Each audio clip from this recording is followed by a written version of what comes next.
Okay, this is the third presentation by Dr. Slaughter on the Antietam on the Battle of Antietam in the Maryland campaign of 1862.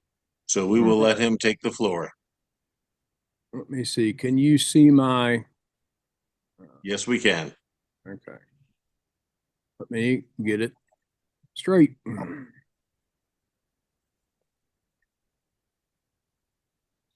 thought I had that right, but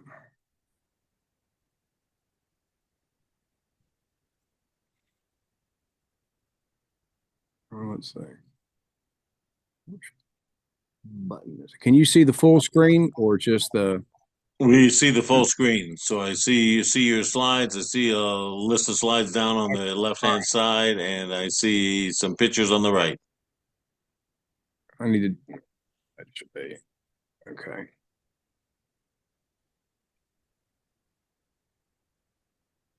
Hit the presentation screen. It's the button that's two over from where you're Oh, just God. at. Two to your right. That's That. it. All right. There we go. All right. Thank you very much. Yeah. Appreciate the technical help. I'm not a PowerPoint warrior. I apologize. Okay. This presentation is designed to give an overview of the state of both armies before the battle starts on the 17th of September. Now, this could be, we could go really deep into the weeds on this, but I really think that a solid overview of the major details of both armies will really give you a sense of how both armies go into this battle and some of the issues with which both are contending at the time. And I really think that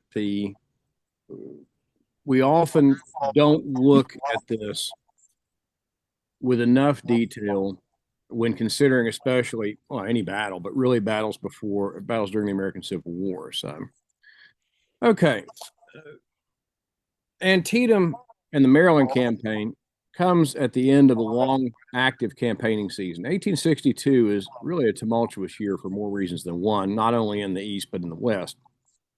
But concerning both of these armies, you've got the Peninsula, 7 Days, Second Manassas, and South Mountain, all of which are important battles and part of different campaigns that really set the tone for a elevated or increased pace of action during 1862. And pretty much you're going to keep that pace going for the rest of the war from 62 to the end of 64, at some places up to 65. But of course, when Petersburg is besieged, that pretty much ends the uh, most of the active maneuvering until after Lee is dislodged from Petersburg, and then very shortly thereafter that the war ends. There's when we look at this, there's a really decent question to ask here, and I often debate this internally, and sometimes I say yes, and sometimes I say no. Is a fall of 62 the best that either of these armies will get? And this might seem like a controversial question, but if you really think about it, it kind of makes sense to ask it. At this point, most of both armies are volunteers, and I'll come back to that in a bit. So most of these men have volunteered to fight. Most of them had been there for a while. Most of the men at Antietam are going to have some active campaign experience. Some of them have actually quite a bit by now. And maybe this is the sharpest that either one of them gets. And we can argue that, and I know that's really an interesting contentious point, but maybe it is. Both of the armies are very well trained by this point. And here's something else to consider that the federal units in the Army of the Potomac, which has just been consolidated, um, these guys have been fighting together, many of them, most of them, for almost 2 years now. And they're not replaced in the same way the Confederate units are. So Confederate units typically bring replacements in, they put them into existing units. Now, not that units aren't formed, but for the most part, that's the way it goes. The Union Army really tends to get into the habit of just creating new units more than replacing troops in existing units. And neither army had been decimated really to this point. They had taken casualties, and in some cases, a lot of them. But a lot of the men who are here at Antietam have almost 2 years experience fighting by now, 18 months or so. And there's a really sound argument that they're well trained and maybe as sharp as they'll ever get. Morale in both armies is still high to a point. Some of this comes back to the fact that as early as spring of 62, you start seeing some strains in morale, not only in the Federal Army, but also in the Confederate armies. And I think it's one of the things that's very often overlooked.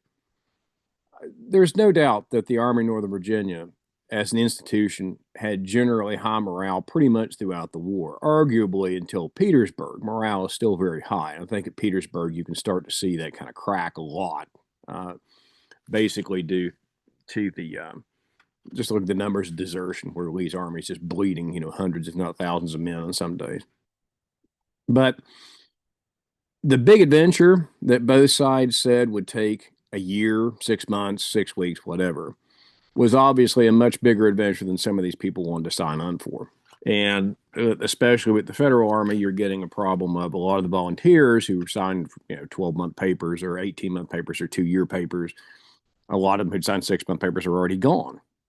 So is morale high? Yes, but both sides really are beginning to feel the strains, and really the Confederate Army more so. And we'll talk about that more in a little bit. So the Army of the Potomac goes into Antietam with 6 corps, the 1st, 2nd, 5th, 6th, 9th, and 12th. Now, if you're familiar with the battles the Army of the Potomac fought, there's going to be more corps that are going to be mixed in. Some of these will be in and out during the course of the war. But many of these commanders, Hooker, for instance, are experienced. I mean, many of these commanders have fought before. They fought with McClellan. They fought with other commanders, but they're experienced. They know what they're doing. Their army's well trained. Honestly, the Army of the Potomac was an exceptionally well trained army. It's not that the problems that the Army tends to have, whether it's on the peninsula or whether it's at Antietam or later on at places like Fredericksburg and Chancellorsville, really aren't related to the Army not being well trained. I think there's a good argument that the Army of the Potomac was exceptionally well trained, very well organized. The particulars of the commanders that the Army had and their personal failings or their personal abilities often come into play and create some of the chaos that we see later on when it comes to the Army of the Potomac and some of the defeats it's going to suffer, especially over the winter of 62 to 63 headed to Gettysburg. And it's interesting that Antietam really kind of starts to set the tone in a way for this, because the post-war and post-battle criticism of this not being as complete a victory as it should have been, but in reality, the Army itself and the men are remarkably well prepared. The Army of Northern Virginia under Robert E. Lee, of course, this really headed into Maryland they're on a high note.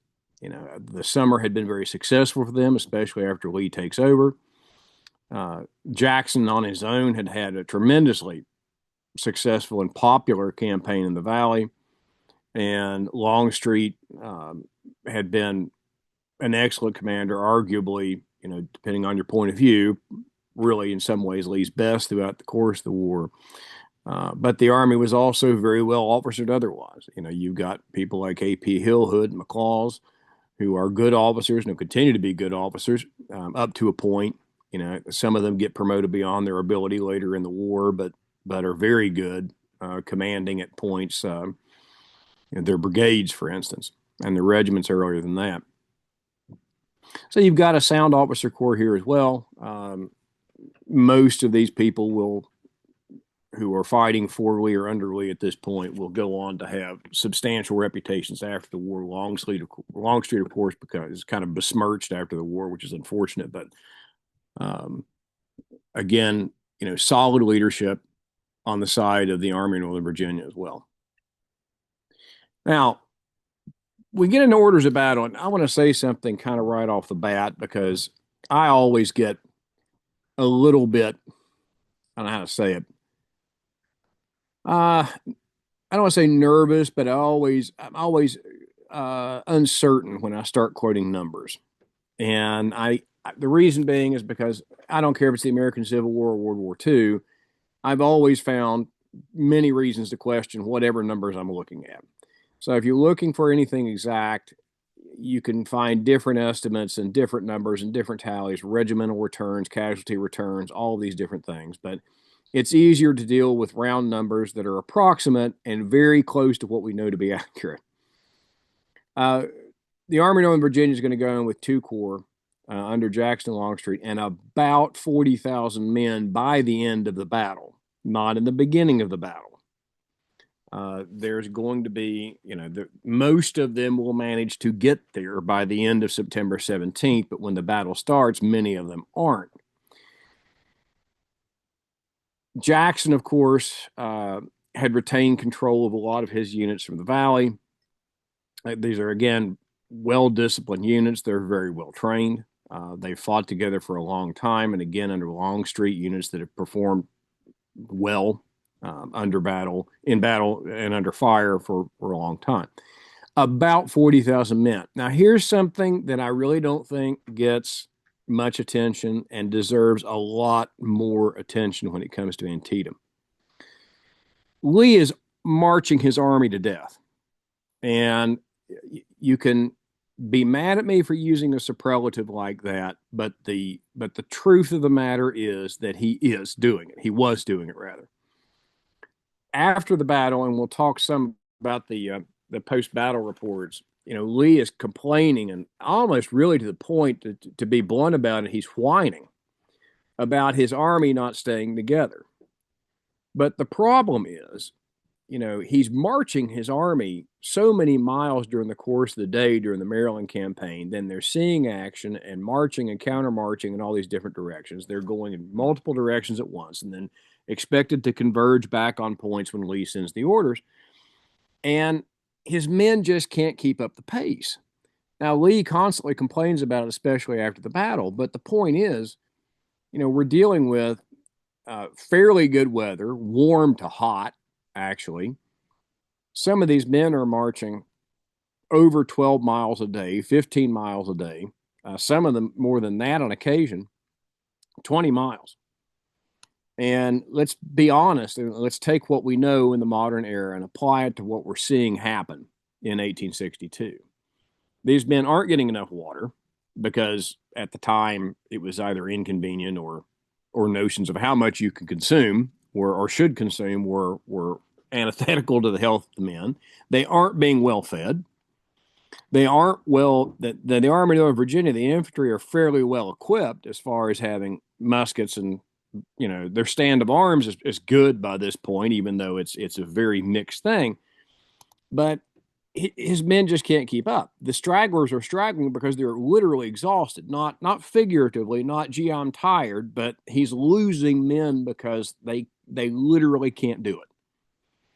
Now, we've taught people know about Jackson's campaign and the joke about Jackson's foot cavalry and all these things, but the point is even young men who aren't properly shod, who aren't properly hydrated, who aren't properly fed, who don't have the other things that we consider really beneficial to health, like good hygiene and all of these other things that really contribute to it, are dropping like flies.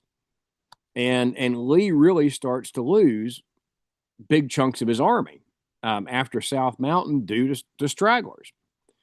Even before South Mountain, that's a problem. And they just can't keep up. And, it's a little snarky, perhaps, but, this is coming from a guy who's sitting on a horse the whole time, who's not having to carry 60 or 70 pounds of equipment and march on a dirt road, sometimes with no shoes or shoes that are in great disrepair, without being hydrated properly and without being fed properly for days.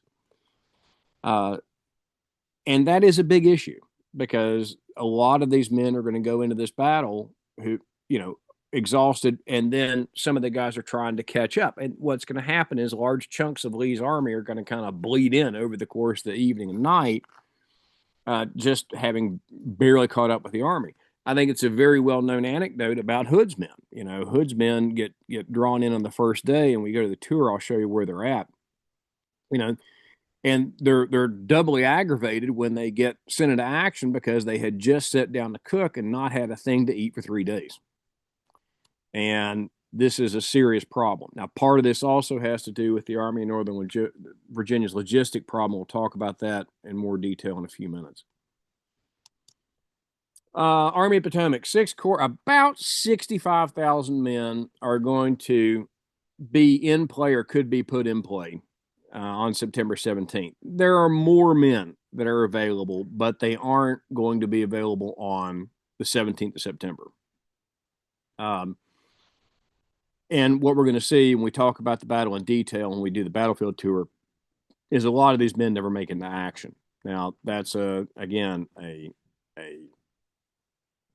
post-battle criticism, but again, when we get there and we get talking about the battle, there are reasons, and those reasons are not often very well explored. But if we look at just plain numbers, the Army of Potomac has about a 50% or so advantage when it comes to the total number of men that are deployable on September 17th. And keep in mind, when the battle starts, a large chunk of Lee's army is not at Antietam. One of the really interesting things I find about Antietam that is finally getting the discussion it deserves that has not in the past is the role of the artillery at Antietam. And Gettysburg artillery, other places, gets lots of attention, but Antietam, it never has gotten the attention I think it really deserves. And there's been some really good scholarship that really questions whether or not it was the infantry firepower, the artillery firepower that's causing the casualties at Antietam. And I really think arguably the data is beginning to weigh in on the side of the artillery, and rightfully so. When it comes to the Army of Northern Virginia, they had fewer guns. Now, let's talk about numbers of guns deployable on the battlefield, because this is, again, one of those really contentious issues. There are over 500 artillery pieces between the two armies that meet at Antietam. The exact number of guns engaged, I am not comfortable quoting, but I think we can be reasonably accurate saying that the Army of the Potomac is going to have about 300 guns in action, about 275 to 300. And the Army of Northern Virginia is going to have somewhere between 175 and 200 guns in action during September 17th. Now, that gets us pretty close to 500. But if you're looking for an exact number, I would hesitate to say, oh, this is exactly 295. I don't think, based upon the information we have, we don't even know, for instance, what some of the batteries were armed with. We know there were batteries at the battle, but we don't even know what type of guns they had. Okay. Now, the Army of Northern Virginia is going to have fewer guns. It's going to have some older guns. There's still going to be quite a number of 6-pound Model 1841 smoothbore bronze guns in the Confederate Army and the Army of Northern Virginia in 1862 in September. Now, why is this important? Well, they just don't have the range and power. This is not a 12-pound gun; it's a 6-pound gun. The Federal Army at this point, I'm not certain that any Federal Army had 6-pound guns. Maybe out west or somewhere, but at this point, the Army of Northern Virginia still has many of them. I know some of the South Carolina batteries had 6-pound guns during the battle, and I'm not entirely clear on where the rest of them were, but they're scattered about in Lee's army, and it's going to have a serious range deficiency compared to the 12-pound Napoleon. Now, the Army of Northern Virginia is going to have some Parrott rifles and going to have some 3-inch ordnance rifles. So it's not like they're not going to have some of the more modern artillery that's available. And I'm sure you've all heard this analogy before, but if we're looking at a 12-pound Napoleon versus a Parrott rifle or a 3-inch ordnance rifle, that's the difference between hitting a barn at a mile and hitting a barn door at a mile. It's the difference in accuracy and modernity of the gun. both of them are both the 12-pound Napoleon and the 3-inch ordnance rifle and the Parrott rifle are all three very capable guns. But the 6-pound guns are going to be very underrange and underpowered compared to the other guns that will be on the field that day. Army of Potomac has more guns, better guns, and plentiful ammunition. They're not struggling with wrestling with 6-pound guns. There are a number of 12-pound Napoleons. They also have a large number of Parrott rifles and 3-inch ordnance rifles on the field. And the other thing that I think is always important to point out about the Army of the Potomac is the artillery almost always has plentiful ammunition. We'll get back to talking about the logistics of the Army of Northern Virginia in a minute, but one of the things that the Confederate armies always struggled with was the quality and availability of the ordnance material that was coming in.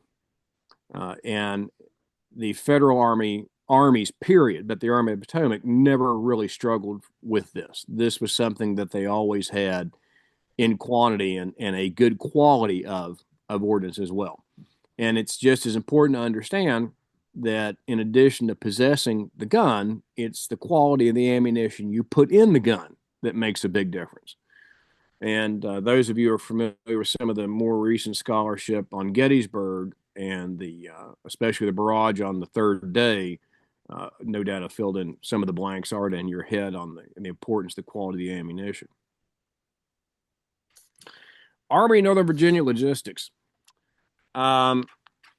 There is a severe logistics crisis in the Army of Northern Virginia just before the Battle of Antietam, and arguably it is probably the worst of the war that the ANV is going to have to endure. Lee is interestingly not as aggressive as he probably should have been in demanding supplies for his army. And his army is suffering from everything from shortages of ammunition to no food to poor uniform state, no uniforms, no shoes. I mean, it seems like a bit of, kind of beating a dead horse, but this is as bad as it will probably ever get for the Army of Northern Virginia. Really, honestly, even in 63 and 64, it's not this bad. Through the main campaigning seasons into summer. We get to Petersburg again, we start changing dynamics a little bit, but this is as bad as it will ever get. And this is also hindering his army's operations. Again, you don't have enough food, you don't have enough water, you don't have enough clothing, you don't have enough shoes, you don't have enough ammunition. These are critical problems for an army. Now, what will happen in the aftermath, interestingly, of Antietam is for a few short months, probably from October, November into December of 63 or 62, Lee's army will, for once, have more than it needs. But leading up to the battle, it doesn't. And it's probably the worst crisis of the war they're going to have as far as being properly supplied to fight a major engagement, really to fight a major campaign. Again, with the Army of the Potomac, good logistics, very well supplied. And this is across the board. Now, when we look at Civil War logistics, one of the things you really have to consider too is not only you're dealing with federal governments to a point, but you're also dealing with states. The Army, the regular Army units in the United States Army were paid and equipped completely by the federal government, but the state units were often equipped by the state themselves and obviously supported by the federal government. Whereas with the Confederate Army, it was a different beast altogether. And, part of the problem the Confederate Army is going to have, whether it's the Army of Northern Virginia or the Army, any of them, is going to be the way that the government is structured. And part of the reason that they find it difficult at times to supply the Army is because that it's often difficult for them to come up with money to buy equipment for the Army. And this has to do, to a certain extent, with the Confederate Army, with the taxation system and the way that tax is set up and the way the federal government is very loosely organized. I mean, really, arguably, one of the big problems the Confederate Army has, the Confederate effort has during the course of the war, is the fact that the Confederate government and the Confederate states operate in a way, I'm not saying it's identical, but in a way, the way they operate and the way they tax and the way they organize and the way they're supposed to come together to support this war effort is a lot more like what the United States was like under the Arnold Confederation. So there are some serious issues there. However, with the Army of the Potomac, their supplies are rarely an issue at all. Most of the men are very well fed. Their equipment is up to date. By this point in 1862, most of the Army of the Potomac is going to have rifle muskets, except for a few units that, of course, choose to retain their smoothbore muskets because they prefer them. Most, again, the artillery is going to be more modern. The men are eating well. The men are generally well shod, well fed, well clothed. And the state of the medical service was even, for the time, good. So, again, not really an issue with the Army of the Potomac. And the quality of the material was also very good. That's another important point. All right, a little bit about morale. Excuse me. There are some cracks on both sides of this. We alluded earlier to the terms of enlistment, and what's happening, or what has happened to both armies over the course of 1862, is a lot of the enlistment contracts have expired, and a lot of the men simply just went home because their term of service was up. And the duration of the war, again, was a bit of an issue. Both sides went in this war thinking it was going to be short. Obviously, it wasn't. Not only is it short, but after Shiloh, and especially after Antietam, it's going to be obvious it's going to be excruciatingly bloody on a level that nobody predicted ahead of the war. So not only the armies, but to some extent the public's getting long in the tooth on both sides. And the other issue that I think deserves a lot of examination, and this is from a socio-political point of view, are the causes. Now, I say this because, why do both sides go to war in 61? Well, on the Union side, the Union goes to war to reform the Union, to keep the Union together. The Confederate side, if you have not read the Cornerstone speech and the Confederate secession documents by this point, I don't know what to tell you, but go read them now. But if you think, it's very clear the Confederacy is fighting this war to preserve and extend the institution of slavery. Now, on an individual basis, the reason these men fought this war is very different. But the overarching official reason is to preserve the South's peculiar institution. Okay. And that's undeniable at this point. And as individuals, many men fought because they thought they were defending their homes or their state or their farms or whatever. But they also fought with the knowledge that they're also defending the institution of slavery. It's an interesting problem for the Confederate Army, because by 62, you start to see some people questioning whether or not this is really, whether or not why they're really fighting this war. Some of the original letters, some of the correspondence is going back and forth, especially from the more common men who really don't have a lot of land or holdings or anything, saying, we're really fighting this war to keep the wealthy people in place. And some of the men are kind of beginning to take that tack. In April of 62, the Confederate government starts its first draft. And that is very important because we're a year into the war. And the Confederate draft is now kicked in, and you're drafting men to go off and fight because you no longer have the number of volunteers you need. That spirit of volunteerism is already wearing out in the South, and it's obvious. And you're getting to the point where you have to force men to fight for the Confederate Army because there are not enough men volunteering.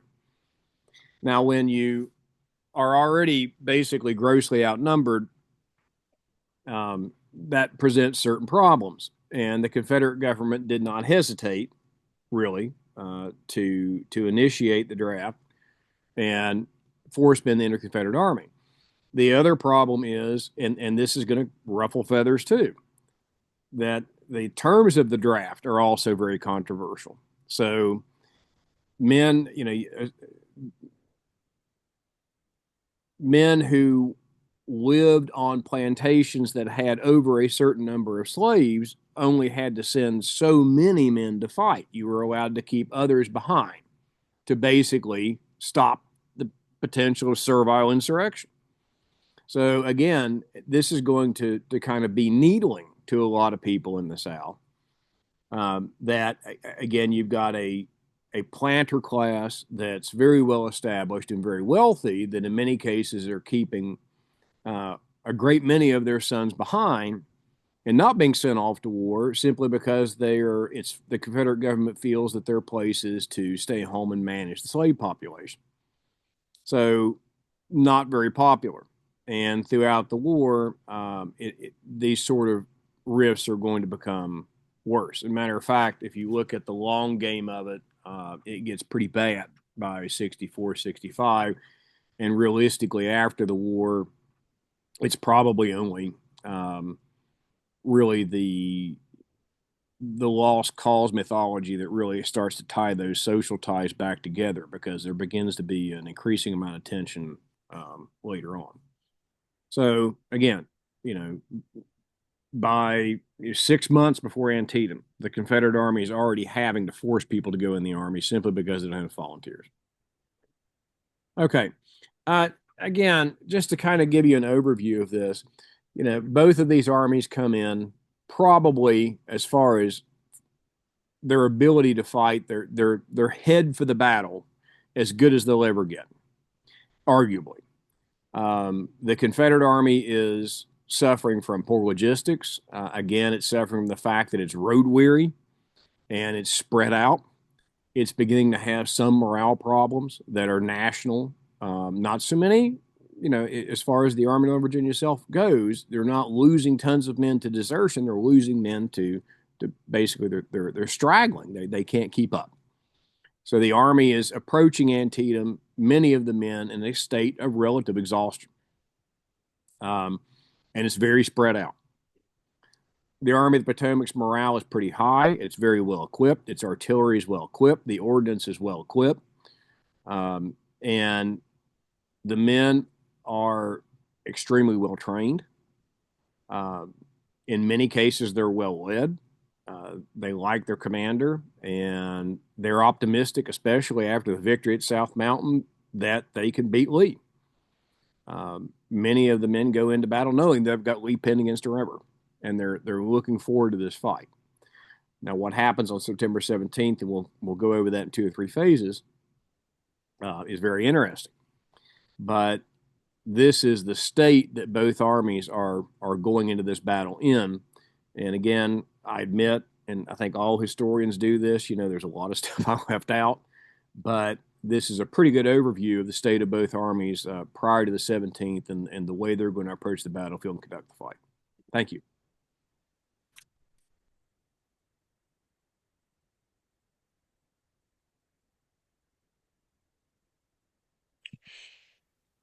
Well, thank you. We'll open the floor up for questions, but who would like to go first? All right, I got a question. Are you Yes. familiar with a book called Artillery Hell, Yes. written by Kurt Johnson and Richard Anderson? Yes. Yeah. Yeah, okay. They were former former employees at the Dupuy Institute, and they kind of got together on their own and put that together in their spare time. Yeah, that's an excellent book, actually. Yeah, Yeah. there was a. I don't think the artillery at Antietam until recent years has been studied nearly as well as it should have been, and I think it's getting the attention finally that it really deserved. And I think you're going to see some more material come out in the future that really puts it in its proper place and doesn't relegate it to kind of uh, a secondary role that seems like it often is during previous examination of the battle. Yeah. Yeah. Jim, you got your hand up. Yeah, yeah, I'm looking at your bibliography there. Those are all great books. Mhm. Um, and I'm wondering, did you look at the Carmen, that big thing that Carmen did back in the 19th century? They've been making a big deal out of that. It's like a big collection of first-hand accounts on the Battle of Antietam. Uh, it's really interesting to read. I mean, it's pretty much available at a lot of libraries, but And I remember, and I mentioned again Harsh. I'm just wondering, if you were able to look at Harsh's two volumes on this at all, Yeah, or what your I opinion of have. them are.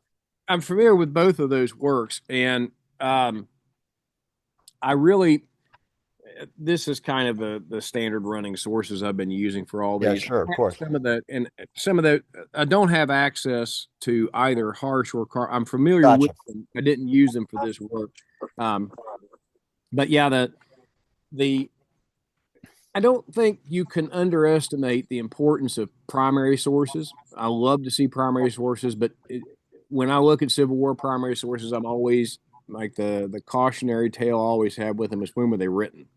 Mm, Um, so firsthand accounts of the Battle of Antietam, for instance, or Gettysburg, or any of the major engagements, I've always found very interesting, and I incorporate them in my research. But for instance, if I'm reading a book that was written 30 years after the fact, yep. I'm wondering, and I don't know whether or not the author had access to their notes and letters and periods of correspondence at the time. I often wonder what little bits and parts they get wrong or misremember, or or what the conflict is there. But um, yeah, I mean, I think it's invaluable. I mean, even you know, just reminiscences of moments can be especially valuable in kind of looking at individual parts of the battle. The cornfield or Burnside's Bridge or Sunken Lane or Bloody Lane, any of these places. Sometimes it's just one fragment of a memory that survives. Like, oh yeah, I remember when you know this unit started to withdraw, and we're facing, um, we've got enemy troops, 50 yards in front of us, and we hesitate for just a minute and then get hit with a volley of fire or something like that. That could really piece some of those parts together that really had colored about it. But honestly, Hartwig, uh, his books, I dread the thought of the place into Antietam Creek. If you've never read books about Antietam and you don't mind a deep dive on the first go, that is those are excellent books. And Oh, Hartwig, absolutely. yeah, his level of research is utterly amazing. I mean Absolutely. that is a both of those books deserve a place in the top shelf of every Civil War historian in the country, in my opinion. Yeah, absolutely. And your point about that, I think about the OR because when you start looking at the OR and then you look at I remember I used to look at those collections of Southern papers that are done after the Civil War. Yep. And it's always interesting because you're right about that. How do you know people remembering things that really happened as opposed to embellishing them like 20 or 30 or 40 years later to clean up a mess or clean up their act or whatnot. It's always interesting to see, and even you see in really good histories of Gettysburg, for example, of Connington. When I used to go over Connington sources, I used to say, well, okay, you see the same problem. It's just a natural problem with writing military history, Mhm. always. And it's interesting too, and I don't want to add too much to it, but once in a while you'll look at a primary source, a book that was written years later, and the author will make notes, or somewhere in the preface or somewhere in the introduction, even if it wasn't written by the author, there'll be notes about the author writing to various other surviving officers and saying, do you remember this happening, or how do Right. you remember that happening? Kind of double checking to make sure they weren't getting it wrong. Um, I seem to remember something like that. Last year, I read E. Porter Alexander's memoirs, and I seem to remember him actually corresponding with a few other officers trying to make sure that he was getting his story right on a few things. So I think they were trying. I really do, but I do think it's um, sometimes not. Sometimes it's failing memory, but sometimes it's memory playing tricks on us too. So Yeah, yeah, yeah. Yeah, E. Porter, of course. A lot of people have a lot of respect for that memoir. Yeah, thanks, James. yeah, thank you, Jim. Jay, you got your hand up? Yeah, since Jim brought it up, there should be a full set of the Carmen papers in the battlefield center at Sharpsburg because Kurt Johnson and I found them and put them there. We donated them after we were finished with our project for SAIC. So they should have a full set there for people to look at. Excellent.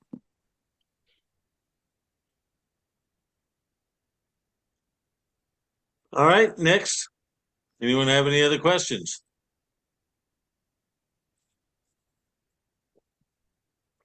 Yeah, just to give you a little background, Jamie, Kurt Johnson was the vice president of Hero. So back when I came to Hero and DMSI, so when I came to work in this business in 1987, he was the vice president and my boss. Oh, wow. And so that's the connection. And then Richard Anderson was hired in 1987 also. I actually recommended him and brought him in to come into the organization. And so those two were some of our some of the most impressive and knowledgeable historians I've ever run across. They only published a couple of books in their time, but they were very good. And Kurt Johnson worked for still around. He's still around, but he worked for me briefly at the Dupuy Institute for a couple of years on counterinsurgency work. And then Richard Anderson was kind of a mainstay researcher at the Dupuy Institute up until about 2006 or seven. And Kurt Johnson was my boss as well, and Rich Anderson was my office mate. Yes. Oh, wow. So yeah, a little incestuous here. It's a small world. Yeah. Let me go ahead and stop the recording unless there's any more questions.